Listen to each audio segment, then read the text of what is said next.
Hi everyone, তোমরা দেখছো তানসি cake and kitchen, আর আমি হলাম রিঙ্কি। তো দেখো, আমি আজকে নিয়ে আসছি পায়েসের ভিডিও। তো দেখো, আমি পায়েস বানাচ্ছি। দুধটাকে আগে ভালো করে ছেঁকে নিয়েছি, তারপরে দেখো একটু গরম করে আমি একটু এক্সট্রা করে একটা বাটিতে অল্প উঠিয়ে নিয়েছি। কেন উঠিয়ে নিয়েছি? ওটার মধ্যে আমি কি করেছি যেন, দুধটার মধ্যে গুড় আছে না, গুড় দিয়ে বানাবো তো পায়েসটা, খেজুর গুড় দিয়ে। তো খেজুর গুড়টাকে আমি কেটে তারপরে ওই দুধটাতে মানে ভিজিয়ে রেখেছি। ওরকম করে ভিজিয়ে রাখলে কি হয়, মানে তুমি যে পায়েসটা বানাবে, মেন তো যেন কি হয়, অনেকে আছে যে পায়েস বানায় কিন্তু পায়েসটা হয়তো ফেটে যায়, গুড়ের জন্য ফেটে যায়। তোমরা যদি এরকম করে গুড়টাকে হালকা দুধটা গরম করে, বেশি না অল্প দুধটা গরম করে গুড়গুলাকে মানে গুড়টাকে তুমি ভিজিয়ে রাখো, কেটে কেটে গরম দুধে দিলে গলে যাবে দুধটা। তো অল্প টাইম ভিজিয়ে রাখবে, তারপরে লাস্টে পায়েসে দিবে নামানোর আগে। তো দেখবে তোমার পায়েস কিন্তু একটুও ফাটবে না আর খুব সুন্দর হবে। তারপরে ওরকম করে আমি ভিজিয়ে রেখেছি গুড়টাকে। এবার দেখো, আমি যে একটু জাল হয়ে গেছে, জাল হওয়ার পরে দুধটা ভালো করে উতলিয়ে নিয়েছি, জাল করে নিয়েছি। এখন চালগুলো দিব, জহা চাল দিব এখানে। আমি জহা চালটাকে ধুয়ে নিয়েছি, ধুয়ে তারপরে এখানে দিচ্ছি। এই দেখো, যখন চালটা দিব আমি দিয়েছি তখন স্টিমটাকে একটু কমিয়ে দিয়েছি, কেন কি না হলে নিচের দিকে মানে চালটা দেওয়ার সাথে সাথে লেগে যায়। তো স্টিমটা কমিয়ে তারপরে দিলে কি হয়, লাগবে না আর ভালো করে নাড়তে হয়, সাথে সাথেই ভালো করে নাড়বে। তো আমি দিয়ে ভালো করে, এই যে দেখো নাড়ছি, ভালো করে নাড়তে লাগবে, তাহলে কি হবে, নিচের দিকে চালটা লাগবে না, চালগুলা পুরো মানে একসাথে লেগে যাবে না আর গোটা গোটা হবে না। তো আমি একটু নুন দিয়ে দিয়েছি, নুন দিলে মানে নুন তো জানোই দিতে লাগবে, নুন দিলে একটু টেস্টটা আসে।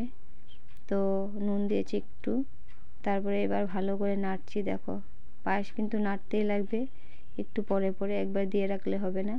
তারপরে এবার দেখো তেজপাতা দুটো দিয়ে দিয়েছি আমি। এবার নাড়তেই থাকবো যত অবধি না চালটা ফুটবে। এবার আমি কি করছি দেখো, যাতে চালটা মানে এক জায়গায় মানে দলা দলা না হয়ে যায়, এর জন্য আমি হ্যান্ড বিটার আছে না, ওইটা দিয়ে একটু ভালো করে মানে ঘুরিয়ে ঘুরিয়ে নাড়িয়ে দিলাম। তো তোমরা যদি আছে না ডাল যে ঘুটো, তোমাদের কাছে যদি হ্যান্ড বিটার না থাকে, ডাল ঘুটো যে ওইটা দিয়ে একটু করে দিতে পারো, ঘুটে দিতে পারো, তাহলে চালটা লাগবে না। মিন্স ওই যে তোমার গোটা গোটা হবে না, এক জায়গায় হবে না, চালগুলো পুরো আলাদা আলাদা হয়ে যাবে, সুন্দর লাগবে দেখতে, খেতেও ভালো লাগবে। তারপরে এবার আমি দেখো একবার দেখে নিলাম হয়েছে কি না। এখন দেখেছি একটু একটু হয়ে গেছে, মানে 80% ফুটে গেছে। তারপরে আমি কাজু কিশমিশগুলো দিয়েছি। আগে দিতে হয় না কাজু কিশমিশটা, নামানোর একটু আগে দিতে হয়। আমি কাজু কিশমিশগুলোকে ভিজিয়ে রেখেছিলাম, তারপরে ধুয়ে উঠিয়ে নিয়েছি। এবার দেখো দিয়ে ভালো করে নাড়াবো, তারপরে লাস্টে দিব গুড়টা। তো বন্ধুরা, তোমরা যারা যারা ভিডিওটা দেখছো আমার, তো তোমরা যদি দেখছো, তোমাদের যদি প্লিজ ভালো লাগে লাইক করে দিও আর সাবস্ক্রাইব করে দিও, আর কমেন্টে বলবে যে কীরকম লেগেছে। তারপরে এবার দেখো, আর এই যে আমার হয়ে গেছে পায়েস। এবার আমি লাস্টে দেবো গুড়। এই যে দেখো গুড়টা কি সুন্দর ভিজিয়ে রেখেছিলাম, কি সুন্দর হয়েছে। এবার দিয়ে দেবো গুড়টা। এই যে দেখো গুড়টা গলে গেছে। এবার যতটুকু নিচে একটু দানা দানা আছে ওইটা নাড়ার পরে, পায়েসে দেওয়ার পরে নাড়ার পরে ওটা গলে যাবে। এবার গ্যাসটাকে আমি একদম কমিয়ে রেখেছি। এবার অফ করে দেবো, একবার অফ করে নাড়তে থাকবো। তো তোমরা কি করবে, গুড়টাকে দিয়ে করবে না, মানে গ্যাসটাকে জ্বালিয়ে রাখবে না, গ্যাসটাকে অফ করে দিবে। তারপরে একটু নেড়ে দিবে, দেখবে সুন্দর তোমাদের গুড়টাও গলে গেছে আর পায়েসও হয়ে গেছে। তো আমার পায়েস হয়ে গেছে। এই দেখো ফাইনাল লুকটা কীরকম হয়েছে। তো আমি বানিয়েছিলাম পায়েসটা, তো তোমাদের সাথে শেয়ার করেছি।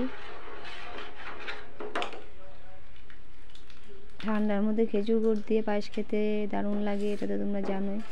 তো তোমরাও এরকম করে বানিয়ে খাবে। এই দেখো হয়ে গেছে আমার পায়েস এরকম। তো আজকের জন্য এতটুকুই, আবার দেখা হবে নতুন একটা ভিডিও নিয়ে। ভালো থাকো, সুস্থ থাকো।